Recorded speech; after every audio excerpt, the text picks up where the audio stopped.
r/ask Reddit. What are we not in the golden age of? Couch co-op. This sucks so much. Like all I want is a game me and my wife can play together. May I recommend a few games? My fiance is not a big gamer, and I am. So I have devoted some time to finding Steam Windows games to remedy this. Ribanob, Lava's in a dangerous space-time, Overcooked, Shift Happens, Battle Block Theater, Lego Series. Pick your favorite. We have the Harry Potter, Putty Pals, Sonic and All-Stars Racing Transformed, Tricky Towers, Worms Armageddon. Space exploration. Not yet. Shoe fastenings. We're still using primitive ducking shoelaces just like all of those grim people in the earliest photographs. Standing there in their tall uncomfortable black boots, out in the barnyard next to the well, with the tethered mule standing dumbly by the family, all of whom look angry or like they want to die instead of face yet another brutal day trying to wrestle their sustenance out of the unforgiving ground. The well is gone. The mule is gone. Even the barnyard is gone. And we sit in our shiny air-conditioned towers talking to each other across a networked world swarmed with satellites. Yet still we wear those same laces. We tried in the 80s with Velcro. Every kid had a pair, or at least some hybrid high tops. But Big Shoelace crushed it behind the scenes, relegating it to the shoes of wriggling infants and arthritic seniors in the painful twilight of their mobility. So here we are still enslaved, still tethered to Big Shoelace, suckling at its teat as the only means of sustenance within the radius allowed us. We are the mules now. We will never escape. Congress has a golden shoelace around its neck and we will never escape. Perhaps it's a golden age after all. Just not for the minute. This guys is lassistaf. And you would have us stay in this Jim Velcro era forever. Our salvation held just out of reach as we are told we already have it. Fastener liberty is the foot's right to breathe. And when it cannot take a long breath, laces are girdled too tight. Without fastener liberty, foot is a syncope. All of a sudden I hate shoelaces. Gene manipulation. CRISPR is at its infancy, and won't reach its full potential for a few decades I'm guessing. Who knows what could happen when we reach that point? Resident Evil, probably. One can hope. Start stocking up on typewriters and medicinal herbs. Don't forget extra ribbons and 9mm ammo. In before you guys turn into zombified monsters and leave all those items for the hero to take. Joke's on you. I plan on getting armored up and then bitten so I can be a boss enemy for the hero to fight.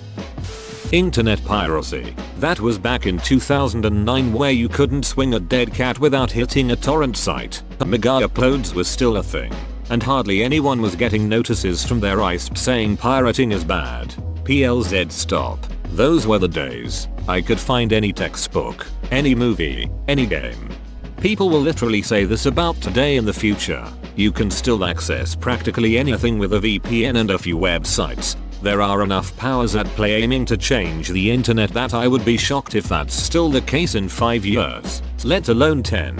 Ha, jokes on them. Most of us don't have money to buy this shit regardless of pirating being available. We'll just go back to waiting a couple weeks to check things out from the library. My local already has a decent modern console gaming library. Ha, joke's on you. Just wait until they outlaw libraries. You joke but they'll just defund them in the name of budget balancing. Carthaginians. The Carthaginians defending the city were attacked by 3 Roman legions. They were proud and brave, but they couldn't hold. They were massacred. The Berber women came and stripped the soldiers of their tunics and lances, and left them lying naked in the sun. 2000 years ago, and I was here. What is this from? Google only showed your comment. Patchen. The middle class worker. Wages relative to inflation have stagnated for years and the wealth gap is growing faster than ever. Further, this wealth has been used to tilt the scale even more towards those with means, which accelerates the trend. On top of the dismantling of protections and creation of even more inequalities through law. Technology is playing a role too through automation, which seems poised to send even more wealth up to those with the current means to develop and deploy new wave automation. It's okay. Once they have all the wealth, I'm sure they'll have some nice fiefdoms for us to live on. The rich deciding to eliminate the other 99% will be the greatest act of environmental conservationism. Journalism. 10 things we are not living in the golden age of. Number 5 will shock you. This is as much the fault of the consumer as it is of the media organizations.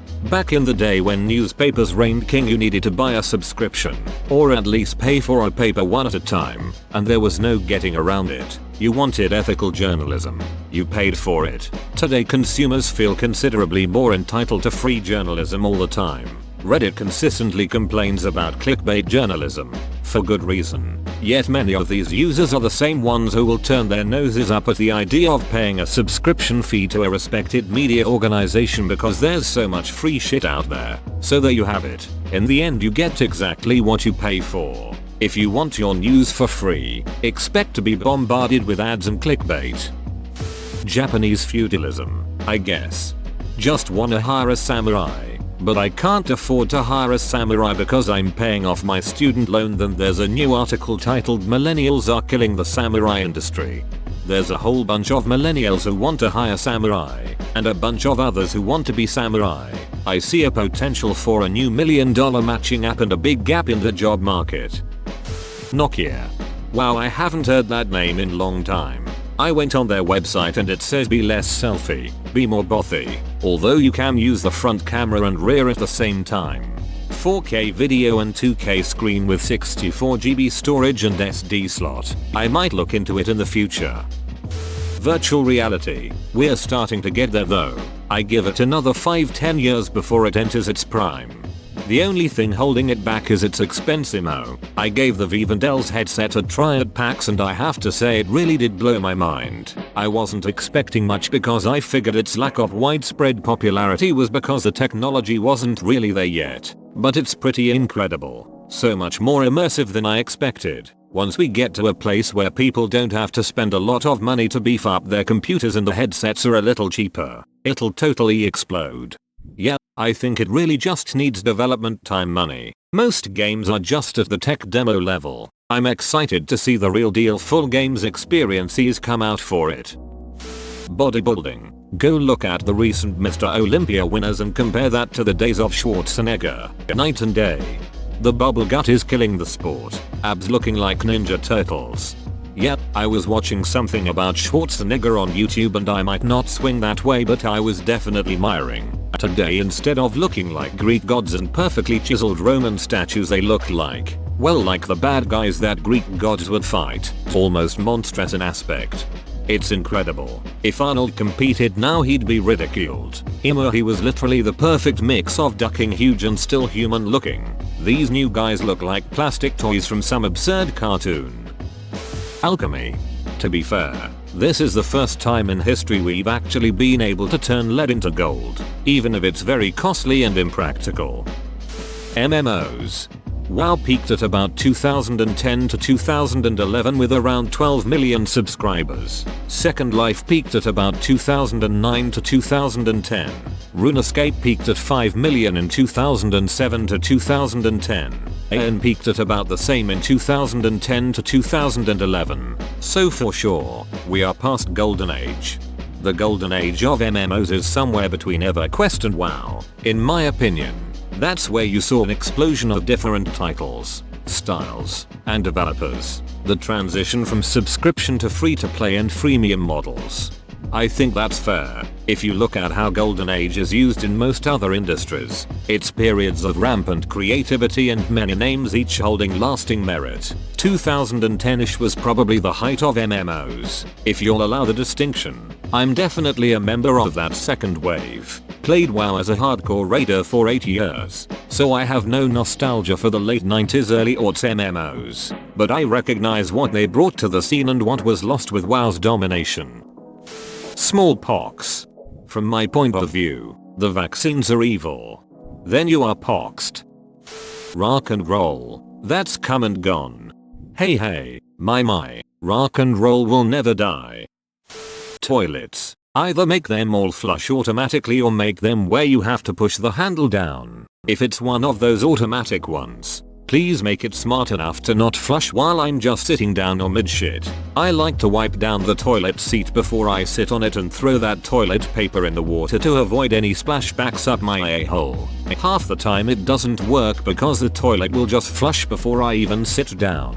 And fix the bathroom stalls. No one should be able to make eye contact with me through the crack of the door as they walk in and I'm in the stall talking a dump. I travel internationally frequently. The big toilet door gaps is mostly an US only intentional design. People in the US worry about liability. Other people worry about privacy. Americans make big gaps on the door and open bottoms so people can't easily make out, do drugs, or whatever that might affect the toilet property owner's insurance. This went to Japan after years of living in the US and hating the duck out of public restrooms. It's like another world. Why is it hard to have floor-to-ceiling doors? And that little thing the door handles have that indicate if someone is in the stall make everything so much less uncomfortable. I'm not asking for the super awesome warmed seats they have, or even any of the cool hygiene features. Just a little bit of privacy. Step it up, America. Mobile games. I mean Jesus ducking Christ, I'm a gamer, and I despise mobile gaming in its current form. Microtransaction riddled at displaying bullshit apps. Kmart. This is definitely the golden age of Kmart. No lines and a bunch of weird, interesting, useless shit on the shelves. Dusty products and half of the shelves are empty, also covered in dust. The store should just sell dust. They'd make a killing. The only reason why my local Kmart exists is because it's right on the edge of campus and the other stores are a car/bus ride away. In Australia it is the golden age of Kmart. It's Target that's struggling here. Everything truly is upside down in Australia.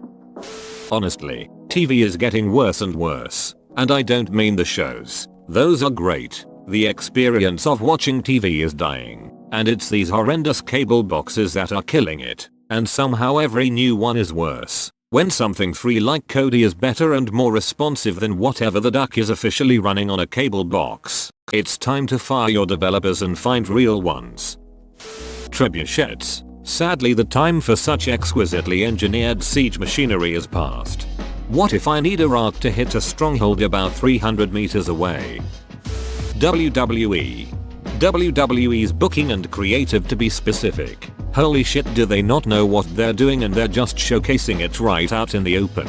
Example, how many handoffs they're giving Roman Reigns, including a match I feel he shouldn't have won because he's the inferior performer to Cena. That's something I'd never thought I'd have to say considering the two. Why are there still PPVs that are named after matches? How the hell did Vince get by with a PPV called Great Balls of Fire? Why aren't people like Braun Strowman not getting an edge over Lesnar, even for one match? How the duck does this logic fly with WWE?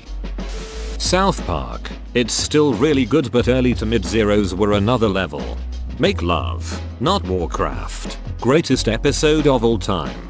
How do you kill that which is no life? The Halo franchise. Sorry. I just wish that Bungie and 343 would get back together.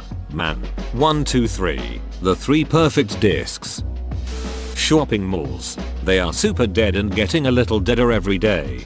I've seen outdoor malls getting progressively more popular, probably because they look nicer and are sort of town hubs because they have nice restaurants, movie theaters, and events going on all the time. Academia. The publish or perish mentality, dwindling research funding, grade inflation, PC bullshit, administrative bloat, etc etc. Water cooler talk at work. 10 years ago if I saw something incredible I would talk to people about it at work the next day. But now nobody watches the same thing so those conversations don't happen. British Empire. This is why the Queen can't die. She has unfinished business. The internet. Ike is pretty much dead. Privacy is gone. Censorship is popular. And the memes are shit compared to 2006. I kind of miss the Wild West days of the internet, where you could explore so many different cool sites. Now I spend most of my time on just 4 sites. Ming. That's for certain. They don't make vases the same anymore. You don't get the same satisfaction from breaking them. We are also not in the golden age of the Ming dynasty. Wanting our grandchildren to have a better life than us. In the UK it is the older, retired generation, our baby boomers, who are voting for Brexit and the Tories. Polls show they are prepared for a family member to lose their job because of Brexit. Charming. They are voting for the Tories who are continuing increases in pensions above and beyond any other government funding, such as pay for teachers, doctors, nurses, firefighters, schools, hospitals, etc. British boomers, the most selfish generation ever. Whoa, you made it to the end? You're a ducking beast. I'll cut you a deal. Smash like and subscribe for more curated content, bruh. It's free and that's a great price.